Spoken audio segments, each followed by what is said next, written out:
Hello students, this is Numan Chattha from NC solicitors. Students, आज हम Canada की नई वीज़ा पॉलिसी जो पिछले 1 साल से इंट्रोड्यूस हुई है पाकिस्तान में, उसके हवाले से बात करेंगे, जिसका नाम है SDS, स्टूडेंट डायरेक्ट स्ट्रीम। ये इस वक्त दुनिया में 6 ममालिक में ये पॉलिसी इम्प्लीमेंट की है कनाडा में। और इस पॉलिसी का बेसिक मकसद ये है कि वो स्टूडेंट्स जिनका प्रोफाइल अच्छा है, जो बेहतर स्टूडेंट्स हैं, उनको एक शॉर्टकट रूट के ज़रिए उनका वीज़ा प्रोसेस किया जाए, ताकि वो एक लंबी क्यू में आने की बजाय एक शॉर्टकट रास्ते से अपना वीज़ा अप्लाई करें और उनको जल्दी से जल्दी वीज़ा मिले और जाके वो अपने स्टडी को कंटिन्यू करें। हम आज इसकी कुछ चीज़ें, जो इसके सेलिएंट फीचर्स हैं, जो रिक्वायरमेंट्स हैं, वो डिस्कस करेंगे जो पॉलिसी में मेंशन्ड है। दूसरा, हम इस चीज़ को भी डिस्कस करेंगे कि इसके अलावा कौन सी इम्पॉर्टेंट चीज़ें हैं जिनको हमने मद्देनज़र रखना है अपने इस प्रोसेस के दौरान, ताकि हम SDS, जिसमें ऑलरेडी वीज़ा रेशो बहुत अच्छी है, जिन जिन ममालिक में भी ये राइज है, तो वो हम एक्स्ट्रा कुछ चीज़ों को नज़र में रख के उनको फॉलो करके अपने वीज़ा चांसेस को मज़ीद बढ़ा सकते हैं। इस वक्त पाकिस्तान, इंडिया, चाइना, फिलिपाइंस और 2-3 मुल्कों में और में ये पॉलिसी इम्प्लीमेंट हुई है। तो इसकी बेसिक रिक्वायरमेंट्स 4 है। नंबर 1, कैनेडियन गवर्नमेंट ने अपने इंस्टीट्यूशंस की एक लिस्ट बनाई है और उसका नाम रखा है DLI institutes, designated learning institutes.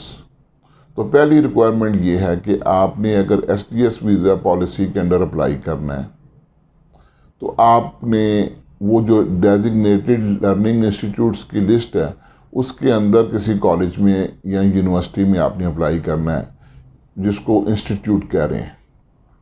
Number 2, आपका जो आइट्स है, एकेडमिक आइट्स, वो चारों मॉड्यूल्स में 6 से कम नहीं होना चाहिए। रीडिंग में भी 6, राइटिंग में, स्पीकिंग में, लिसनिंग में। नंबर 3, जब आपका एडमिशन हो जाए यूनिवर्सिटी या कॉलेज, जो भी उस DLI की लिस्ट में आता है, तो आपने पूरे साल की फ़ीस ट्रांसफ़र करनी है यूनिवर्सिटी या अपने कॉलेज को, यानी कि आपने एडवांस पूरे साल की फ़ीस पे करनी है। और चौथी चीज़ है कि जो आपने लिविंग के लिए रिक्वायर्ड 1 साल के फंड्स हैं, जो कैनेडियन इमिग्रेशन डिपार्टमेंट ने या गवर्नमेंट ने डिसाइड किए हुए हैं, वो हैं 10,000 एनुअली। तो आपने कनाडा में किसी बैंक में अपना अकाउंट खुलवाना है, वो भी ऑब्वियसली उनकी एक लिस्ट है जिसमें से आप किसी बैंक के अंदर खुलवा सकते हैं। और यहाँ से अपना वीज़ा फाइल करने से पहले वो आपने $10,000 कनाडा में उस बैंक अकाउंट में जो आपके नाम पे खुलेगा, इधर से ट्रांसफ़र करने हैं। सो वीज़ा फाइल करने से पहले आपने 4 रिक्वायरमेंट्स मीट करनी है। नंबर 1, आपका इंस्टीट्यूट DLI लिस्ट में हो। नंबर 2, चारों मॉड्यूल्स में 6 बैंड मिनिमम हो।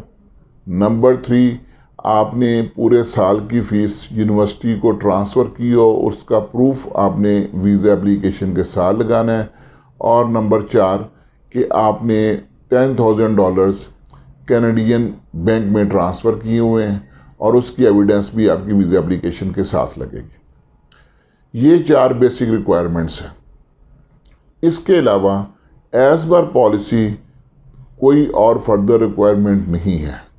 Standard visa application processing time जो इस पॉलिसी के अंडर कैनेडियन गवर्नमेंट ने या इमिग्रेशन डिपार्टमेंट ने डिसाइड किया हुआ है, वो है अप्रॉक्सीमेटली 20 वर्किंग डेज़। ये एक स्टैंडर्ड टाइम है, इससे कुछ वक्त कम भी लग सकता है और ज़्यादा भी लग सकता है। ये तो हमने बात की कि ये जो मैंडेटरी रिक्वायरमेंट्स हैं। इसके अलावा बेसिकली आपको कोई और रिक्वायरमेंट मीट करने की एज़ पर पॉलिसी ज़रूरत नहीं है। लेकिन जैसे मैंने अपने वीडियो के इंट्रो में बताया कि हम वो चीज़ें भी डिस्कस करेंगे जो कि पॉलिसी में तो नहीं लिखी हुई, लेकिन जिनको फॉलो करने से आप अपना वीज़ा चांसेस जो पहले इस पॉलिसी के अंडर काफ़ी ज़्यादा अबव 80% है, तो आप उसको मैक्सिमाइज कर सकते हैं या इससे भी आगे लेके जा सकते हैं। तो वो दो तरह की रिक्वायरमेंट्स हैं, जिसको हम कह सकते हैं कि रिक्वायरमेंट्स तो नहीं है, वो कुछ स्टेप्स हैं जो आप फॉलो करेंगे तो आप इजीली ये वीज़ा ले सकते हैं, Canadian student visa under SDS category.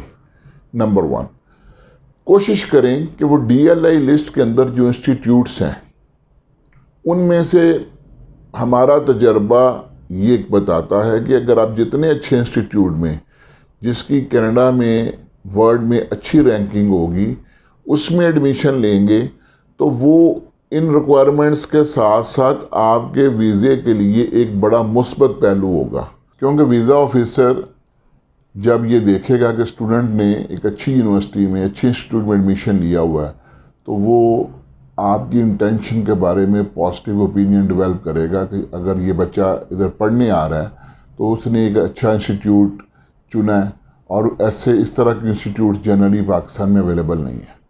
Number 2, kindly जो भी आप कोर्स चुने वो आपके प्रीवियस कोर्स से रेलिवेंट हो। अब इसमें दो चीज़ें हो सकती हैं, अगर तो आपने अभी फ्रेश एक डिग्री ली है या आपकी लास्ट क्वालिफिकेशन के बाद कोई गैप नहीं है या वर्क एक्सपीरियंस नहीं है, तो फिर वो जो डिग्री आपने चुनी है, जो कोर्स चुना है, एक तो वो डायरेक्टली उस कोर्स से रेलिवेंट हो ताकि उसको उसी की कंटिन्यूएशन बने। दूसरी बात कि वो जो आप कोर्स चुन रहे हैं जो आपकी प्रीवियस क्वालिफिकेशन से अपर लेवल पे हो। ये मैं इस तरह एक्सप्लेन करूँगा कि ये नहीं है कि आपने बैचलर इन बिज़नेस किया हुआ है और आप डिप्लोमा इन बिज़नेस में जा रहे हैं, तो ये आपकी इंटेंशन को डाउटफुल करेगा और आपके वीज़ा चांसेस को कम करेगा, बढ़ाएगा नहीं। लिहाजा जो भी आप कोर्स चुने वो जो आप पाकिस्तान से आपकी लास्ट क्वालिफिकेशन है उससे अपर लेवल पे हो। तीसरा, अगर आपकी डिग्री के बाद या क्वालिफिकेशन के बाद एक्सपीरियंस है तो फिर आप कोशिश करें कि जो आपका एक्सपीरियंस है और जो आप कोर्स चुन रहे हैं उसकी रेलिवेंसी हो। अगर आपकी लास्ट क्वालिफिकेशन और वो एक्सपीरियंस रेलिवेंट है एक फील्ड में और आप मास्टर्स के लिए अगर आप या किसी भी डिग्री के लिए कनाडा जा रहे हैं तो फिर तो आपका एक्सपीरियंस और आपका क्वालिफिकेशन फ्रॉम पाकिस्तान एक फील्ड में है तो आप कनाडा में भी उसी फील्ड में ले लेंगे तो वो तो रेलिवेंट हो गया। लेकिन फॉर एग्जांपल अगर आपकी डिग्री कंप्यूटर साइंस में है, बैचलर्स, आपका एक्सपीरियंस सेल्स एंड मार्केटिंग में है, तो अब जो आपकी डिग्री फर्दर क्वालिफिकेशन आपने कनाडा से लेनी है या जिस कोर्स में अप्लाई करना है तो वो आप कोशिश करें कि आपके लास्ट जो आपका एक्सपीरियंस है उससे रेलिवेंट हो।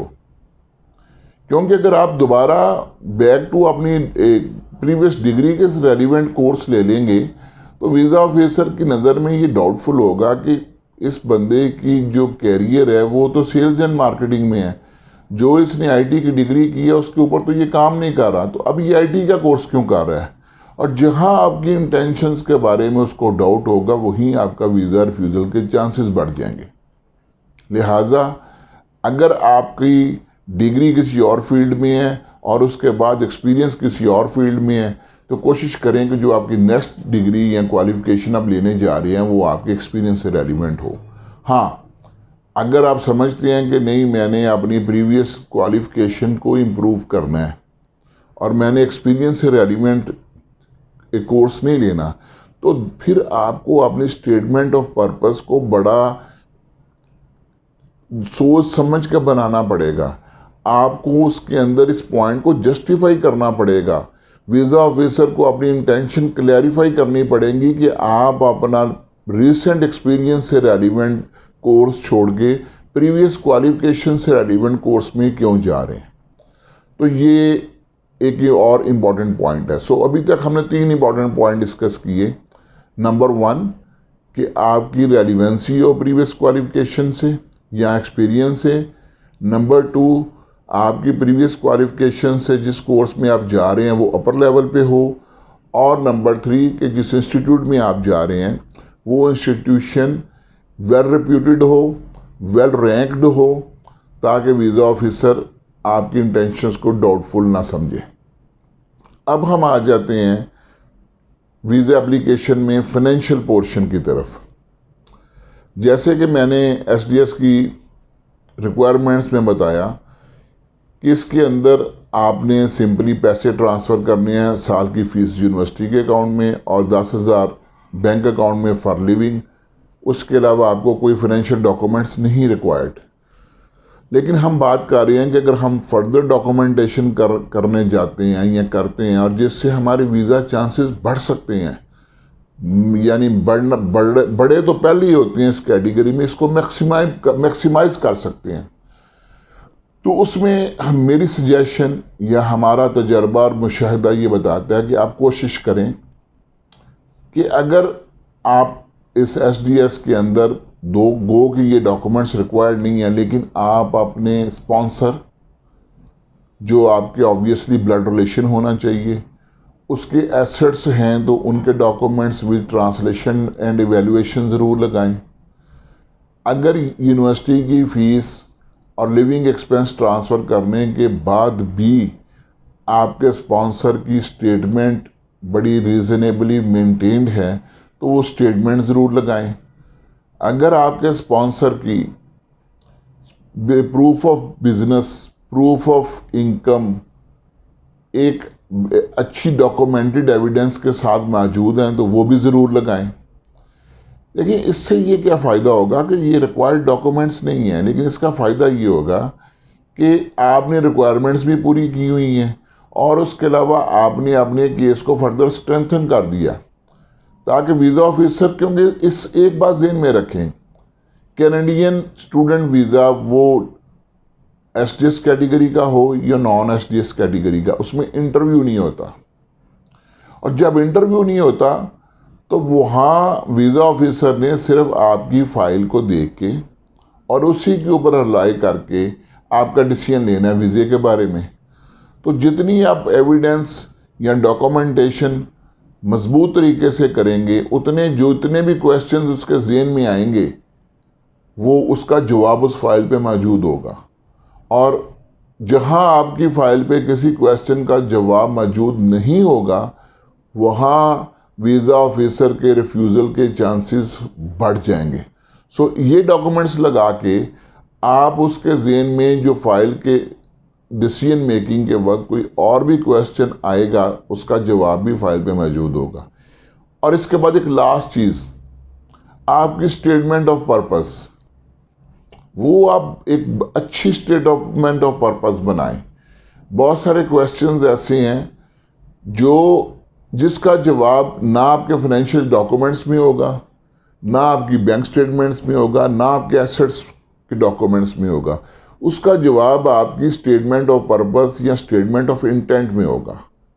फॉर एग्जांपल कि आपने अपने वीज़े की तमाम रिक्वायरमेंट्स मीट कर दी जो एसडीएस में आती हैं, बल्कि आपने एक्स्ट्रा डॉक्यूमेंट्स भी लगा दिए, लेकिन ये सवाल कि why Canada, why you want to study in Canada, ये आपकी एसओपी में जस्टिफाइड होगा।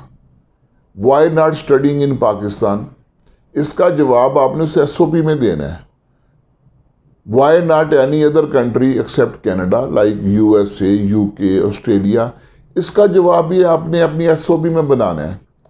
आपके future prospects of this degree, after completing this degree, what are your future plans, ये भी आपके फाइनेंशियल डॉक्यूमेंट्स में आपकी एसडीएस की रिक्वायरमेंट्स के अंदर नहीं होना। इसका जवाब भी आपकी एसओपी में होगा। उसके बाद कि what incentive you will have after completing your degree for coming back to Pakistan, इसका जवाब भी उन डॉक्यूमेंट्स के अंदर भी किसी हद तक होगा। आपकी स्ट्रॉन्ग फाइनेंशियल वर्थ के डॉक्यूमेंट्स जो आपके स्पॉन्सर होंगे, आपकी फैमिली, जो आपका एक ऑर्गेनोग्राम है, जो आपका फैमिली रजिस्ट्रेशन डिटेल्स हैं, वो गो के आप उस फॉर्म, उनके जो वीज़ा फॉर्म्स में उसके अंदर देंगे। लेकिन आप जब अपनी एसओपी के अंदर अपने social ties, economic ties, family ties Pakistan में उस एसओपी के अंदर एक्सप्लेन करेंगे, तो उसका जवाब भी वीज़ा ऑफिसर को ईज़िली मिल जाएगा। आपके स्पॉन्सर की जो एक समरी है एसेट्स की, इनकम की, वो भी एसओपी के अंदर एक्सप्लेन करें, ताकि वीज़ा ऑफिसर जब एसओपी में पढ़े जो जो सवाल उसके ज़हन में आते जाएं उसका जवाब उसको उस एसओपी में मिलता जाए। इस तरह करके आप वीज़ा ऑफिसर के ज़हन में जन्म लेने वाले तमाम सवालों के जवाब अपनी उस फाइल के साथ अटैच कर चुकी होंगे, और जब तमाम सवालों का जवाब उसके अंदर मौजूद होगा तो हमें पूरा यकीन है कि वीज़ा ऑफिसर के पास रिफ्यूज़ल की गुंजाइश ख़त्म हो जाएगी, और इस तरह आप अपना Canadian student visa under SDS category लेने में आसानी से कामयाब हो जाएंगे। मैंने कोशिश की है इस वीडियो के अंदर तमाम सवालों के जवाब दें, लेकिन फिर भी अगर आपके ज़हन में कोई क्वेश्चन रह जाए जो इस वीडियो में नहीं है तो आप काइंडली नीचे कमेंट्स में अपना सवाल लिखें। We are here to answer you, ताकि आप अपना वीज़ा जहाँ से मर्ज़ी प्रोसेस करें, किसी और कंसल्टेंट से करें, खुद करें, तो you should be able to make a good decision regarding admission, and then in preparation of your application you must have all the tools in your hand. Looking forward for any question or any comment. And पे ये ज़रूर कहूँगा, अगर आपको हमारी ये video पसंद आई है तो do subscribe our channel and keep watching videos. Inshallah we will always come with new video with new topic, and hopefully see you soon. Thank you very much for your time and patience.